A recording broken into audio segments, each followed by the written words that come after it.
habeen wanaagsan saaxiibayaal kuna soo dhawaada wararkii ugu dambeeyay guud ahaan Soomaaliya qodobada aan caawiydin hayana waxa kamid ah xiisad culus oo ka soo cusboonaatay maamulka Soomaaliland iyo sidoo kale maamulka SSC Khaatumo kadib markii ra'iisul wasaaraha xukuumadda federaalka Soomaaliya Xamse Cabdi Barre uu sheegay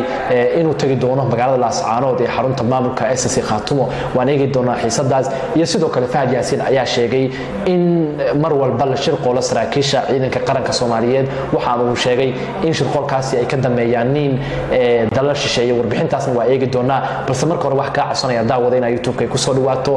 subscribe na dhahdo muuqaalkana la iga saarto gambalelkana furto si ay ku soo gaaraan warbixinada maalinlaha halkan ku soo gudbino haddii aan ku bilaabo maamulka Soomaaliland ayaa maanta hanjabaad culus u diray ra'iisul wasaaraha xukuumadda federaalka Soomaaliya waxa uu sheegay in ay joojiyeen gabi ahaanba socdaalkii uu ku imaan lahaa magaalada Laascaanood ee xarunta maamulka SSC Khaatumo Soomaaliland ayaa sheegtay in ay Mareykanka kala hadleen in gabi ahaanba la baajiyo safarkii ra'iisul wasaaraha xukuumadda federaalka Soomaaliya Xamse Cabdi Barre uu ku tagi lahaa magaalada Laascaanood ee xarunta maamulka SSC Khaatumo xilli ay SSC Khaatumo isku diyaarinayso inay soo dhaweyso wafdiga uu hogaaminayo ra'iisul wasaare Xamse Cabdi Barre Soomaaliland waxa ay sheegtay in Mareykanka ay kala hadlashay in safarka ra'iisul wasaare Xamse Cabdi Barre gabi ahaanba la joojiyo socdaalka uu ku imaanayo magaalada Laascaanood waxa ay sheegtay in uu la qaatay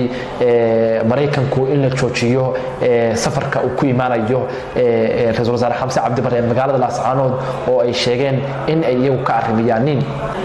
sidoo kale Soomaaliland ayaa maalnimadii shalay ahayd sheegtay in haddii ra'iisul wasaare Xamse Cabdi Barre uu isku dayo inuu tago magaalada Laascaanood ee xarunta gobolka Sool ay soo ridi doonaan diyaaradda uu saarsan yahay inta uusan soo gaarin magaalada Laascaanood ee xarunta maamulka SSC Khaatumo waxa ay sheegeen in madaafiic ay ku garaaci doonaan diyaaradda uu saarsan yahay ra'iisul wasaare Xamse Cabdi Barre isla markaasna ay soo ridi doonaan dhanka kale maamulka SSC Khaatumo oo ka jawaabaya fariimaha uga imaanaya hanjabaada Soomaaliland waxa ay sheegeen in haddii aysan hubin ammaanka magaalada Laascaanood iyo guud ahaan SSC Khaatumoba aysan casuumi lahayn wafdiga ballaaran oo hogaaminayo maamulka SSC Khaatumo oo hogaaminaya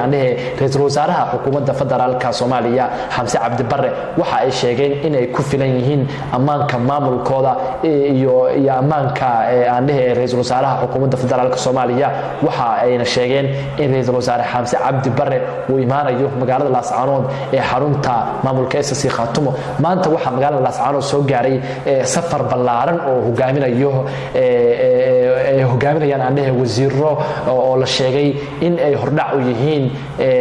safarka ra'iisul wasaaraha xukuumadda federaalka Soomaaliya oo wararku sheegayaan in 15 bishan uu ka soo degi doono magaalada Laascaanood ee xarunta maamulka SSC Khaatumo Laascaanood oo ah xarunta maamulka SSC Khaatumo ayaa si weyn isugu diyaarinaysa soo dhaweynta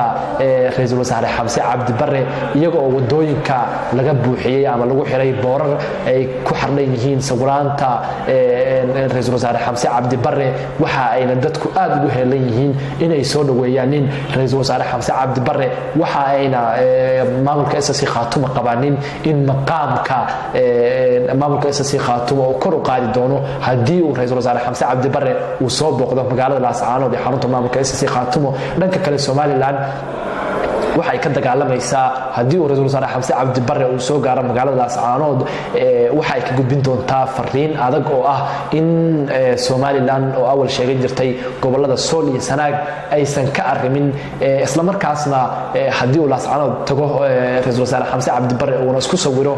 waxay ka dhigan tahay in Soomaaliya ay ka arrimiso magaalada Laascaanood ee xarunta gobolka Sool